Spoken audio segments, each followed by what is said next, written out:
Bonjour les amis, bonjour les potos, dis bonjour Maria. Bonjour les amis, ça va? Moi ça va. En fait, on va faire ici quelque chose de technique, hein. Donc ça veut dire que je vais vous montrer un peu ce qu'on va faire. Donc au départ, ici sur la page web, pour pouvoir mettre RetroHatch, alors qu'est-ce qu'il vous faut pour pouvoir mettre ça sur la PS Vita? Il faut le N4Q, dernière version, le Vita Shell qui doit être mis sur le système en lui-même. Ensuite, vous devez télécharger deux fichiers. Voilà. Vous devez télécharger celui-ci, le Buddle et le RetroHatch VPK qui sera mis dans la racine. Et alors, évidemment, vous avez besoin de la machine qui est la PS Vita. Donc voilà, nous avons ici la PS Vita. Voilà. Donc ça, on a besoin. Donc comment on fait? On va mettre le raccordement de la truc USB sur le PC pour connecter sur la PS Vita. Et alors maintenant on démarre la connexion. Voilà la connexion. Donc voici le câble. Voilà. Donc qu'est-ce que vous voyez quand il apparaît? Ici il y a un fichier qui ne sert à rien qui apparaît parce que j'ai pas mis les drivers sur mon PC. Et alors comment on travaille? On travaille avec Total Commander qui est gratos. Donc ça, le Total Commander, faut prendre une version qui correspond à votre machine. Donc si c'est du XP, vous prenez du XP. Si c'est du Vista, vous prenez du Vista. Ok.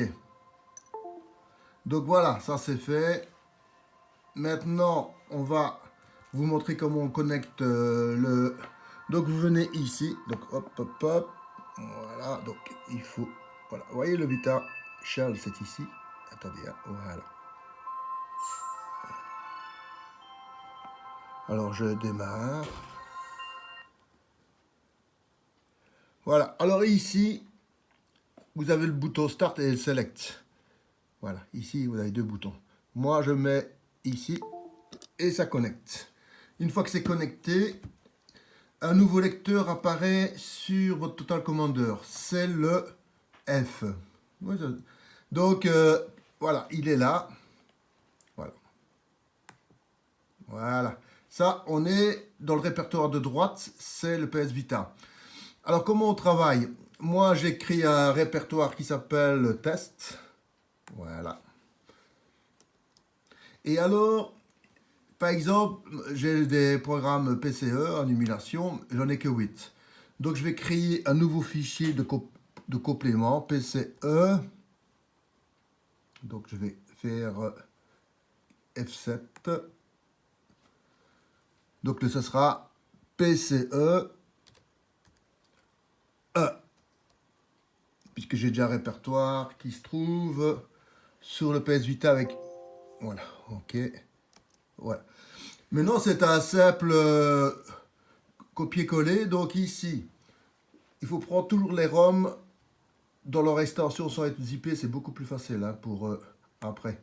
Donc voilà ici, on va faire ça, 1941, voilà. Alors vous mettez tous les ROM.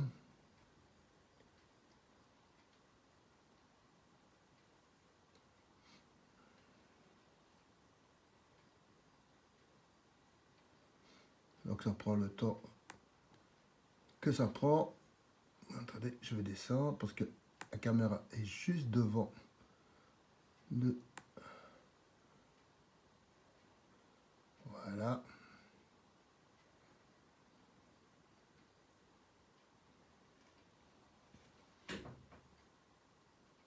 Voilà. Ici, par exemple, ça, vous ne le mettez pas. Donc ici, vous faites copier, F5, voilà. Donc il a 667 ROM qui vont être téléchargés de l'autre côté.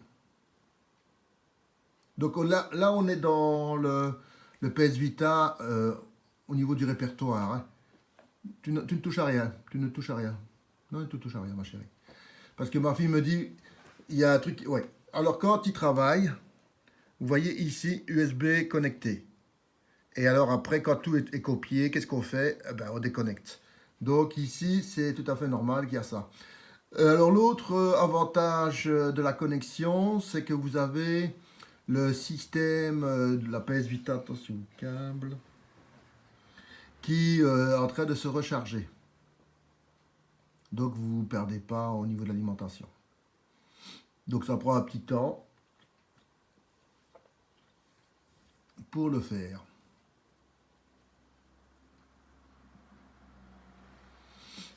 Donc là, quand vous avez le système qui est demandé, donc on retourne chez Opera, voilà.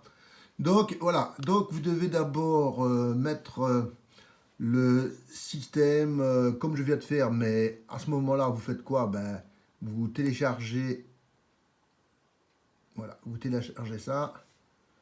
Voilà, voilà ce qu'il vous faut, hein. Pour être Arch Data, hop, hop, hop, vous avez les lignes directement chez RetroArch. Ben, voilà, si vous voulez prendre la RetroArch qui est stable, vous cliquez ici. Donc c'est le premier truc, après vous décompressez dans un répertoire test, et à ce moment-là, vous envoyez dans la racine de la PS Vita. Ce que je fais moi pour l'instant pour remettre le programme. À ce moment-là, vous cliquez, quand vous êtes sorti hors du système avec le câble, vous cliquez sur Vita Shell, qui lui va aller dans la racine de la mémoire de base de la PS Vita. Et là, vous cliquez pour installer RetroArch. Une fois que RetroArch est installé, on passe à la deuxième phase, qui est ceci. Donc le bundle. Le bundle, ici, voilà. Le link est là, voilà.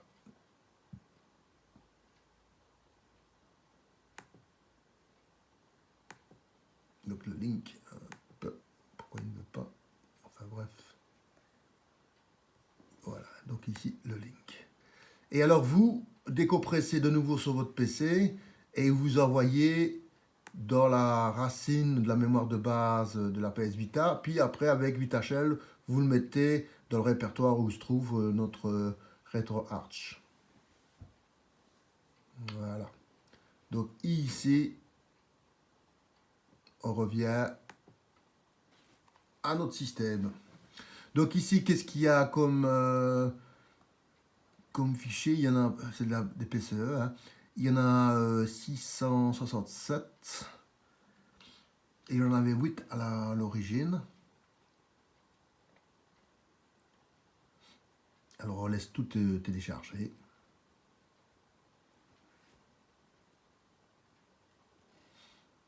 Puis après on va passer en mode PS Vita.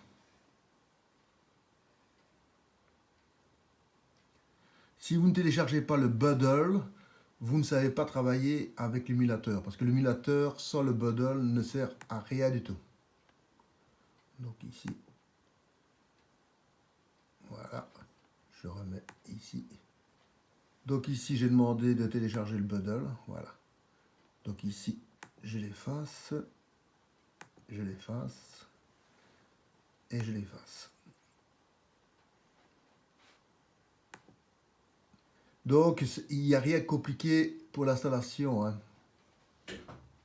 C'est très simple, hein.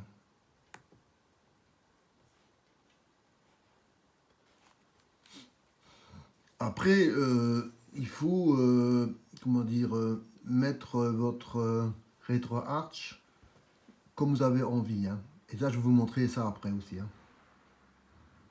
Donc, ici, donc voilà, ici, on va laisser finir le travail. Au niveau des émulateurs du RetroArch pour PS Vita, il y en a une vingtaine.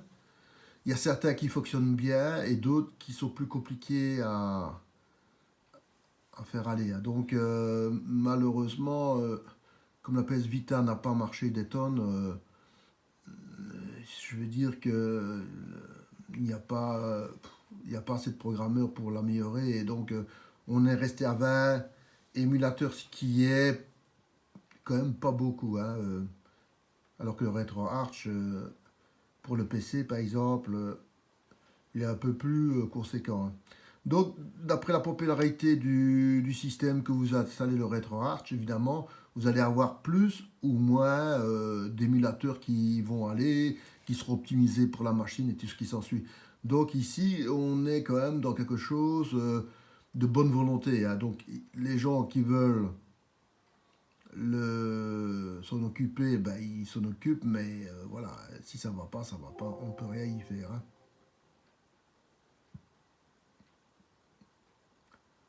Bon, alors ici, il y a une deuxième, il y a couru ici, pourquoi il ne veut pas les trois dernières, on va le faire. Voilà.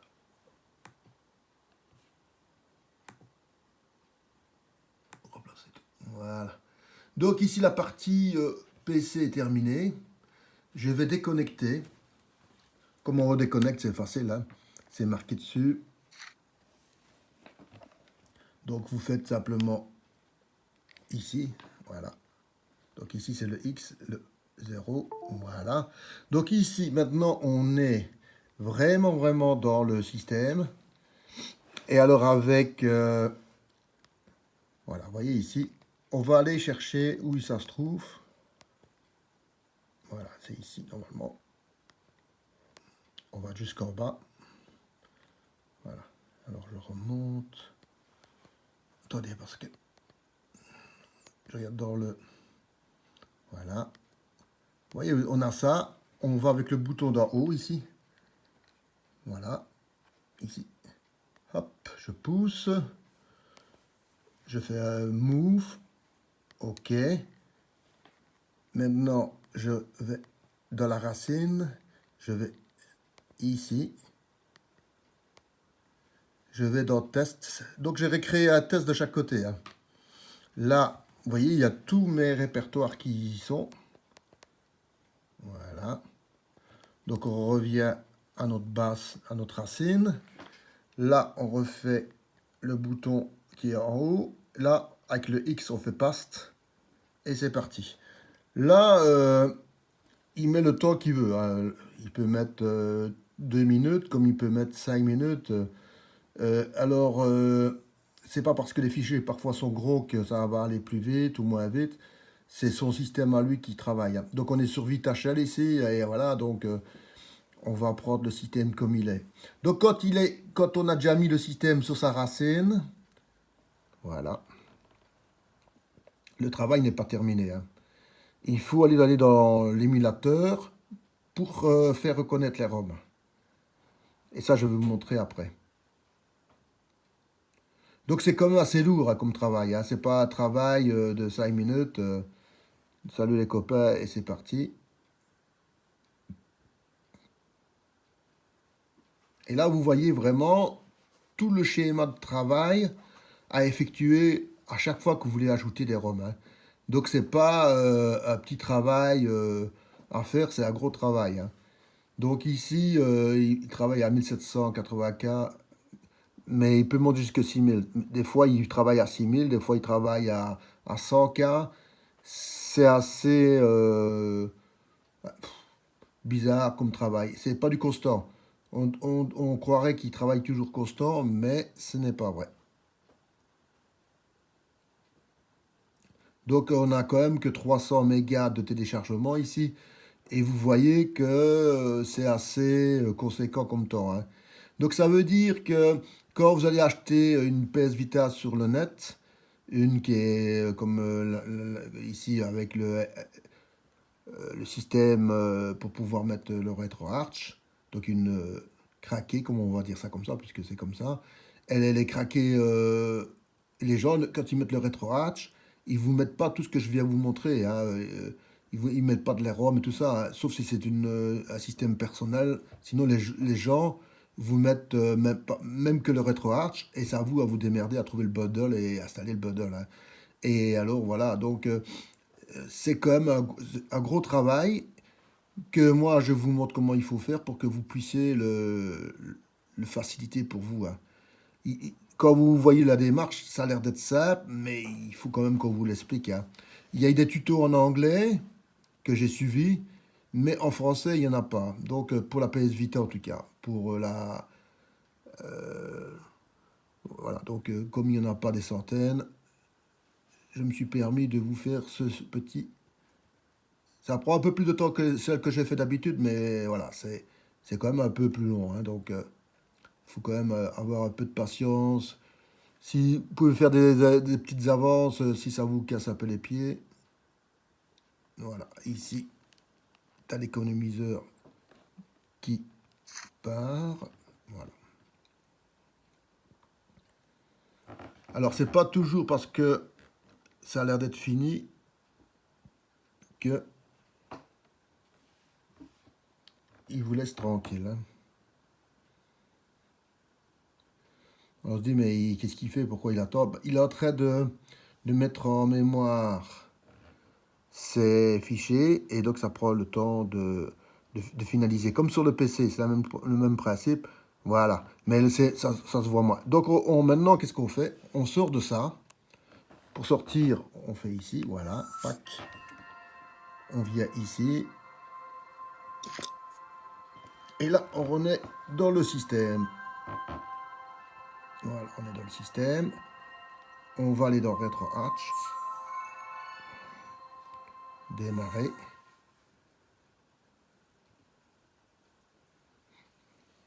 Désolé pour parfois la mauvaise qualité vidéo, mais c'est comme ça, hein.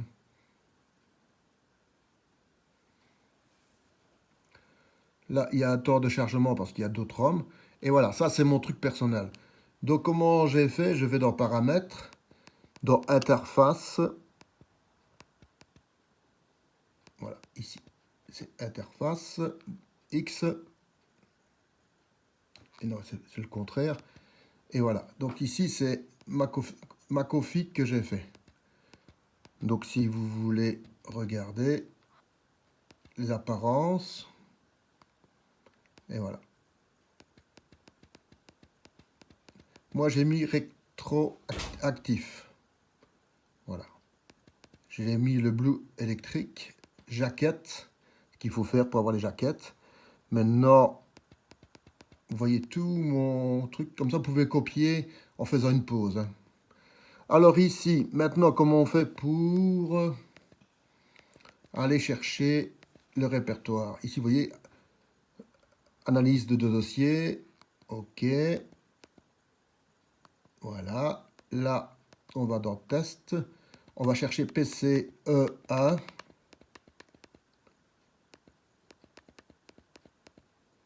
Donc, analyser. Et voilà.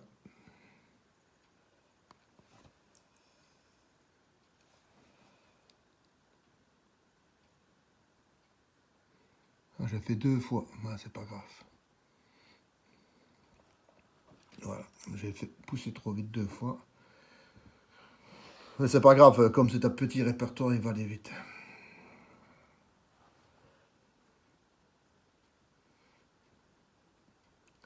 Ici, il est très facile au niveau de l'analyse parce que c'est des petits fichiers et c'est pas trop conséquent. Par exemple, si vous avez du zip pour le même, par exemple, alors là, il faut le faire. Le mieux, c'est le faire répertoire par répertoire. Donc, il est multitâche, hein. Et alors, vous voyez, donc, ça va assez vite.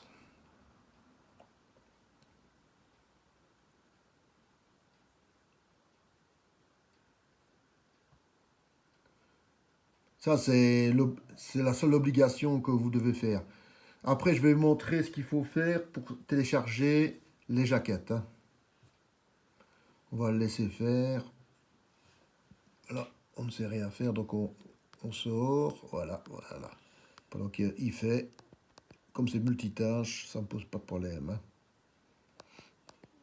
On va ici dans mise à jour de hors ligne, voilà.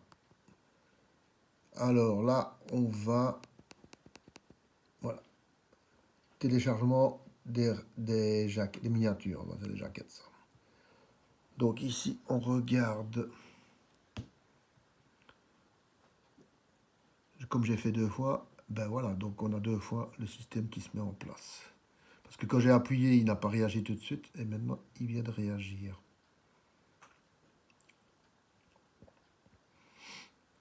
Donc comme il y a très peu de fichiers, et que c'est tout petit, ça va très vite, hein. Là aussi, de nouveau, vous pouvez zapper, aller plus vite, je sais pas moi, dans 2 3 minutes plus loin dans la vidéo pour voir ce que ça donne. Comme c'est du temps réel ici, je ne peux pas me permettre de raccourcir, hein. Et là, vous voyez toutes les phases d'installation du système.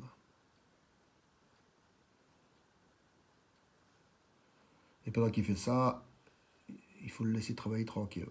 En plus, il doit faire deux fois, donc, vous voyez, il est déjà presque à la moitié. Et alors, les fichiers vont apparaître sur le côté. Je vais vous montrer ça après.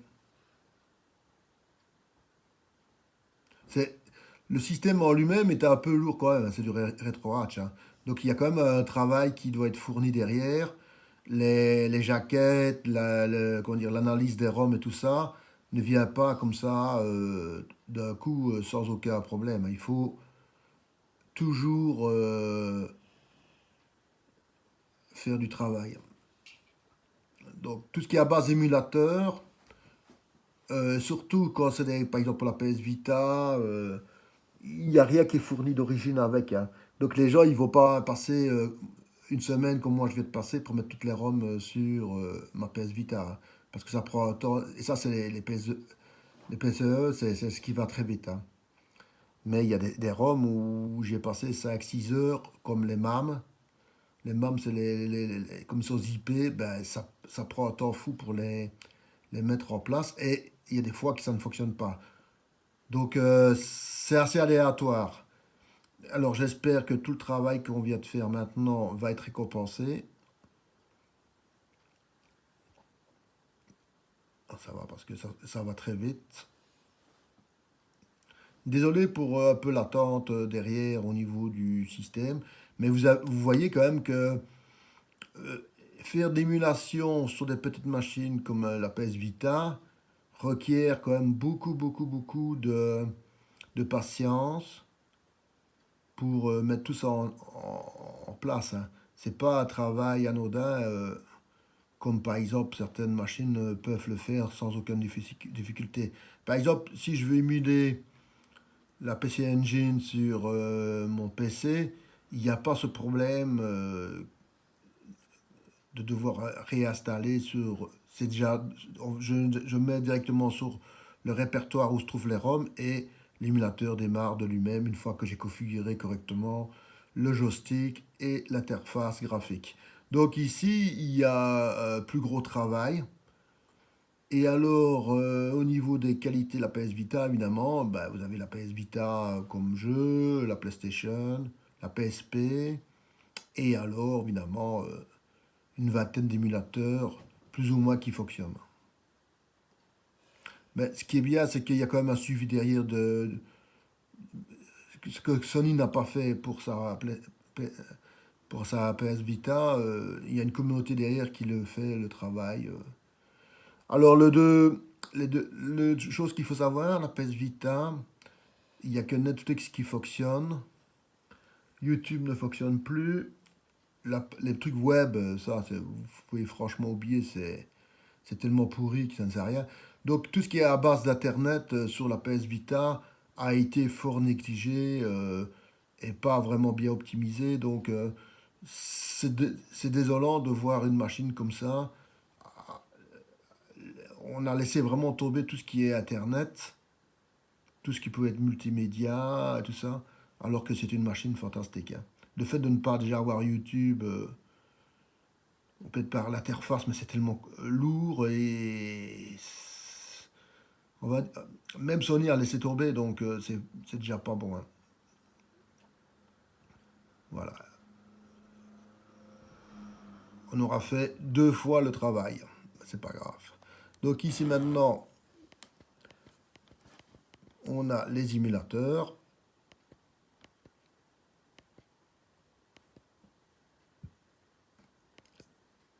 Voilà. ici. J'en avais 8 à l'origine. Hein. Voilà. Voilà. Alors là, qu'est-ce que je vais faire? Je vais laisser jouer Maria pour vous montrer plus facilement. Parce que pour jouer, je ne peux pas jouer comme ça. Voilà, tu le tiens en main. Et alors la caméra va venir chez toi. Alors, comment on fait? Attends, viens ici, comme ça. Comment on va travailler comme ça. Hein. Voilà. Alors, j'explique à ma fille. Attends, c'est moi qui le fais. Hein. Touche à rien. Voilà. Lancer. Attends. Ouais, c'est bon.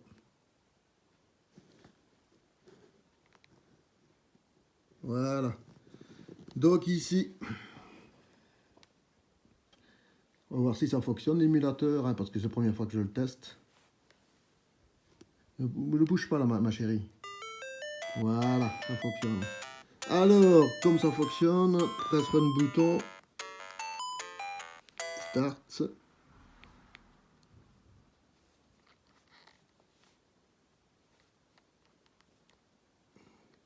Donc ça, c'est pas du tout un jeu. Attends, hein. Moi, j'ai mis ça, moi, ici. Pour relancer. Voilà. Alors, voilà. Ici, je fais fermer la fenêtre. Il ne revient pas au répertoire d'où il vient. Hein. Donc, qu'est-ce qui se passe? C'est comme ça. Je vais mettre...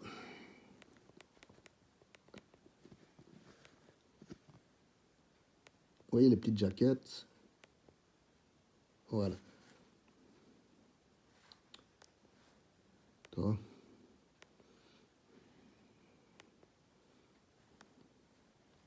Tenir... Voilà.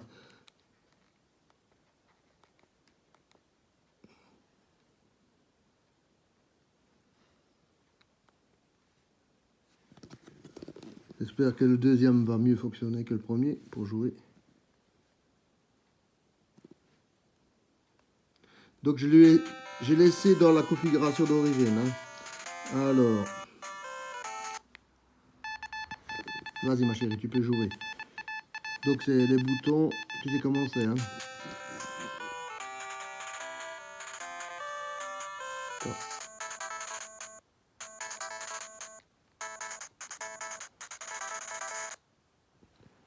Voilà.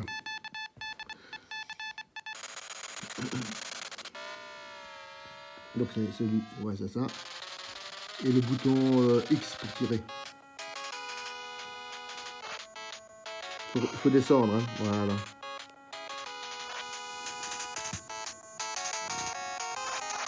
Donc au niveau de l'émulation de la PC Engine, c'est bon, hein. Ça fonctionne bien. Vous avez une petite jaquette. Donc voilà les amis, j'espère que ça vous a plu comme petit vidéo sur comment installer des ROM ou le RetroArch sur la PS Vita. Un gros bisou, au revoir. Au revoir. Gros bisous à Gros tous. bisous.